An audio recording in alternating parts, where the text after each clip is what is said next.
Hello everyone and welcome to another video. Today this video is strictly all Texans. As you may know, I am a big Texan fan, and sometimes in my podcast and other ways I don't talk about the Texans enough, so this is my platform to talk about the Texans, and I'll make this a dedicated series after post game.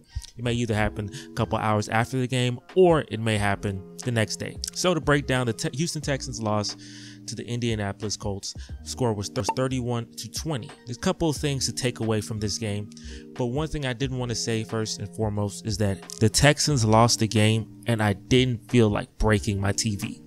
That is amazing because that is progress. I'm not expecting the Houston Texans to win a ton of games this year. I'm not expecting the Texans to make the playoffs.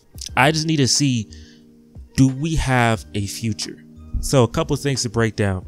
First off, the good. So when it comes to the things the Texans did well yesterday, I really loved how Stroud looked. He looked like he can definitely command the ball down the field.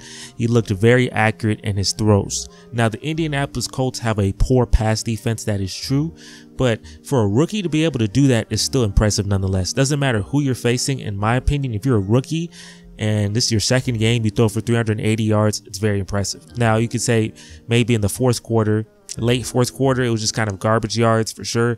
But if you take out the garbage yards, I think he has maybe 290 to 300 yards you can count. The guy was dealing the ball, and he was able to get the ball to Nico and Dell. Those guys look really good. Nico had 146 yards, and Dell had like 70, I forgot how many yards specifically, but he had over 70 yards and a touchdown. They both had touchdowns, and that is CJ's first 2 touchdowns in his career. I'm hoping, honestly, that we draft a wide receiver with Cleveland's pick next year. I don't think we're going to get Marvin Harrison Jr. unless we trade up for him. But regardless, I'm really excited how we look. I don't believe Dell and Nico are number 1 receivers. Honestly, I think they're number 2 and number 3 receiver, and you're waiting for that number 1 receiver. And honestly, if you get that number 1 receiver for CJ, I think we have something exciting. This is one of the first times the Texans had an offense and a quarterback that I was excited to watch. Like, he would go down the field and I was excited to see more of it. And that's something that just doesn't happen. Usually in the past with Davis Mills and these other quarterbacks that we've had, it's just been very depressing.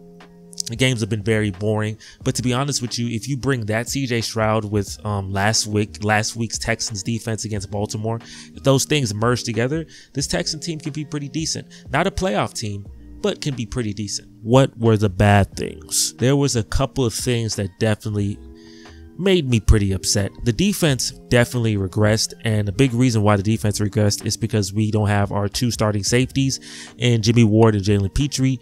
And I know losing your safeties will hurt your team, but it's crazy how we looked pretty competent last week, and this week we looked like dog poop.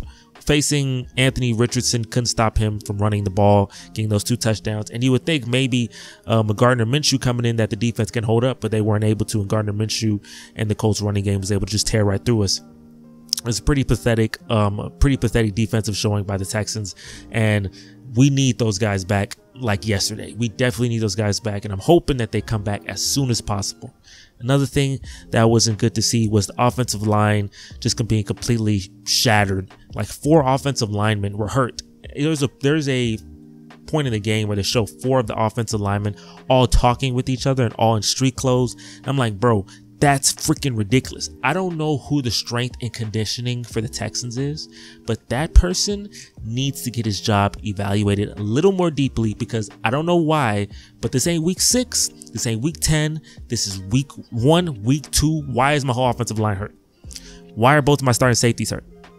Bro, Stroud was able to do all of this with a patchwork offensive line. Imagine if he had Laramie Tunsil blocking on his left side. Imagine if he had all 4 starters, or at least 3 starters out there against this Colts team, his Colts passing defense, bro. That would have been amazing. He probably would have had over 400 yards passing, bro.